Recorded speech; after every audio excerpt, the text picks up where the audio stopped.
BJP BRS ఒకటేనని Congress చేస్తున్న ప్రచారాన్ని Telangana BJP అధ్యక్షుడు బండి సంజయ్ ఖండించారు. భవిష్యత్తులో బీఆర్ఎస్ కాంగ్రెస్ పోటీ చేస్తాయని గతంలో జానారెడ్డి చెప్పిన విషయాన్ని గుర్తు చేశారు. కరీంనగర్ జిల్లా బద్దిపల్లిలో నిర్వహించిన బీజేపీ మహాజన సంపర్క్ అభియాన్ కార్యక్రమంలో బండి సంజయ్ పాల్గొన్నారు. కాంగ్రెస్ బీఆర్ఎస్ పార్టీల తీరుపై విమర్శలు గుప్పించారు. ఇప్పటివరకు కేసీఆర్ ఇచ్చిన హామీలు ఎన్ని నెరవేర్చారో చెప్పాలని సవాల్ విసిరారు. దమ్ముంటే రాష్ట్ర అభివృద్ధిపై బహిరంగ చర్చకు రావాలని డిమాండ్ చేశారు.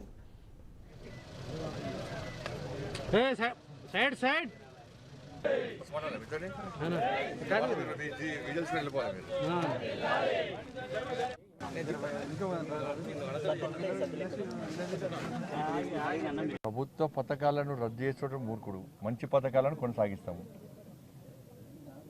ఎవరైతే మంచి పథకాలు ఉన్నప్పుడు కూడా వాటిని సరైన దిశలో ముందు తీసుకుపోయే ప్రయత్నం చేయనప్పుడు దాన్ని సరైన దిశలో ప్రజలకు న్యాయం జరిగే విధంగా చూపెడతాము. ప్రజలకు ఉపయోగపడని ఆచరణ సాధ్యంగానే హామీలు ఇచ్చి ప్రజలను మోసం చేసే విషయాలను పక్కకు పెడతాం. ధరణి విషయంలో ధరణి మంచి స్కీమ్, అది కేసీఆర్ కుటుంబానికి ఒక వరంగా మారింది వాస్తవం. దాన్ని సరిస్తాం. ధరణి వల్ల ఎవరైతే బాధితున్నారో వాళ్ళందరికీ న్యాయం చేస్తాం. అంతే తప్ప బీజేపీ బీఆర్ఎస్ ఎక్కడ ఒకటి. పార్లమెంట్లో రెండు పార్టీలు కలిసి బీజేపీని అడ్డుకుంటున్నాయి. బయట పరేడ్ చేసింది రెండు పార్టీలు కలిసి పరేడ్ చేస్తున్నాయి. కర్ణాటకలో కాంగ్రెస్ పార్టీకి ఆర్థికంగా సాయం చేసింది బీఆర్ఎస్ పార్టీ.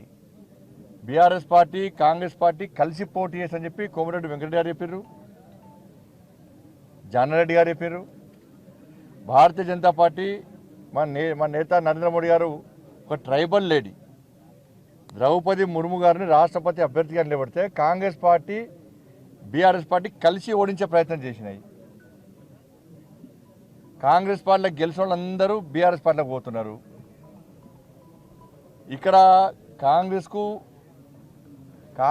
బీఆర్ఎస్ రెండు పార్టీల అభ్యర్థులను డిసైడ్ చేసేదే కేసీఆర్ గారు. ఇలా 30 అసెంబ్లీ నియోజకవర్గాల్లో కాంగ్రెస్ బీఆర్ఎస్ సంబంధించి